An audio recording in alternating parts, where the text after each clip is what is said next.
It is time. Time for spooks. It's Halloween month, and I thought it would be nice to get something that feels appropriate for the season. So, have you ever wanted to run a cult, or be spoken to by an otherworldly being? Well, this one might be for you.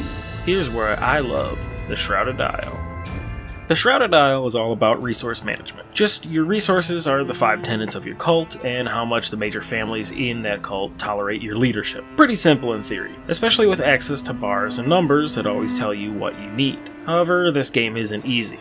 At least I've found it difficult. You need to maintain a successful cult for 5 years, leading your followers to see the arrival of your god. This is done by picking advisors from each house to maintain each tenet of your cult to a certain level.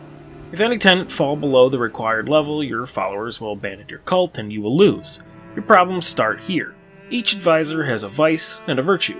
Virtues of your advisors show your followers how to act and improve the associated tenant, like how they should never question you. Vices lower the tenants by showing how even your advisors aren't perfect, like being a filthy teenager. This is where you have to be careful, because vices do far more harm than any positive effect you can imagine. So, if a tenant is really hurting, you have to make sure nothing will have a negative impact on it. This doesn't sound too difficult so far, but let's throw some wrenches into the system.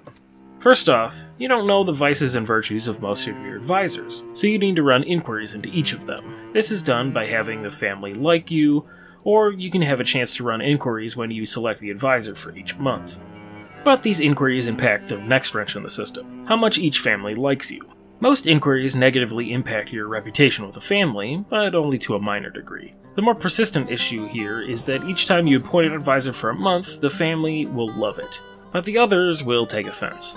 Plus, you are given the option to choose up to 3 advisors each month. Picking more than one advisor will lessen their positive and negative impacts on the tenets of the cult, and each house won't like it quite as much compared to if you only just select their advisor that month. Now you just have to balance the favor of the houses with each tenet of your cult, but each choice you make impacts one tenet and every house at the minimum. After all that, are you ready for even more complications? Too bad, you gotta deal with them. So, in your second season of keeping your cult strong, you'll be visited by your god, Chernobog. He will tell you what he desires out of you, both in a tenet that you need to focus on, and someone with a specific vice that he wants you to sacrifice. Oh, did I forget to mention that Chernobog demands a sacrifice each season? Yeah, you gotta kill an advisor you picked as part of your council each season. Chernobog demands the sacrifice of sinners with major vices, which is good because the families won't like it when you sacrifice one of their members. But picking someone with a major vice is seen as a just death, and the family will only kind of hate it. Oh, but don't sacrifice someone from the same family 2 seasons in a row. They will really hate that. In your third season, people will start acting strangely and need to be purified of their illnesses. Advisors' strange illnesses will damage your tenants, so you don't really want to use them during a season. The Purification Tower can also be used on advisors without illnesses to improve their virtues, or it might just kill them, or other strange effects may occur. Now you have it all. That's how you play the game, and all the mechanics you need to worry about. There are extra events that happen randomly as you play, which have choices that will impact tenants or different houses' favor. I do think the game is much simpler than it sounds, unless it sounded pretty simple to you. Playing a few times will teach you what you need to do to succeed and things to look out for in future games. Knowing how to play and what to do is a good place to start, and I do wish the game would explain things when you get started just a little bit better.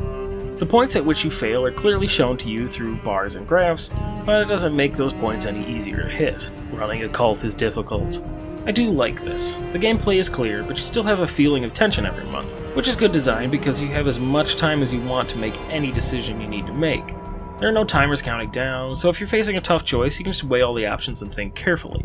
Also, because the information is all easily accessible, this game is easy to take a break from and just pick up later. I think this will work out well for this game, as it's coming to the Switch at some point. It'd be a very good fit there as a portable game. I know one of the major reasons I love this game is the art and music. They both set a grim, mysterious, old-world tone. This game is oozing with style. I would love to read a comic or graphic novel with this art. I don't spend much time listening to the music outside the game, but all the tracks fit the world and each season very well. I also like the option to change the color scheme of the game whenever you want. Currently, there are 7 options: Scorching Light, Poison Ivy, Sacramental Wine, Cremation Ashes, Jack-O-Lantern, the deeps, and the shallow. I went with Jack-o'-lantern for our Halloween special, but it also happens to be my favorite. The style of this game is initially what drove me to buy it. Even if this game were terrible, I would still probably talk about the style. I like it just that much. I do have a few complaints about this game. I don't think it's perfect. The randomness of this game can really screw you over, with no real way of planning for it. For example, advisors don't have a guaranteed outcome for the tenant they are working on, with the worst being them having a negative effect on it. This has caused my game to end a few times. This goes with the difficulty of this game in general. I find it very hard. I think it would be a good idea to include difficulty settings, even if the only choice was between normal and easy. The game would become much more manageable, especially for the new players, if the starting values of this house's favor and the cult's tenants were higher. The game lacks clear gender identification for all the advisors. Normally this wouldn't be a thing worth ever bringing up, because you don't always need to know everyone's gender, just like in general, but Chernobog will request sinners by gender, like, the teller of lies, give him to me. Now, this might be my ignorance of different cultures these names originate from, and the portraits of the advisors can help a lot, but sometimes I'm left quite in the dark. Like Nadej. I don't know how to pronounce that properly, but I could believe that being either a boy or a girl. Not to say that there's only male or female, but this isn't a discussion of gender politics, and the binary genders of this game fit pretty well with the cult loving ignorance and forcing these beliefs on its followers. Final complaint. Some of the colors strain my eyes a bit. I struggle with Poison Ivy and Sacramental Wine, so maybe this is just a personal thing, because I know a friend of mine can't deal with Scorching Light, the default color. But I guess this is the reason for options.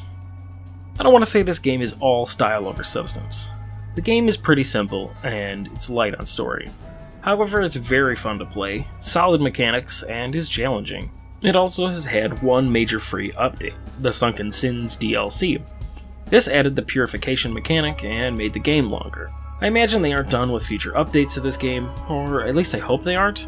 I do imagine they've slowed down the new content updates because they were bringing it to the Switch, but hopefully when it comes out, it brings the game more love and more updates.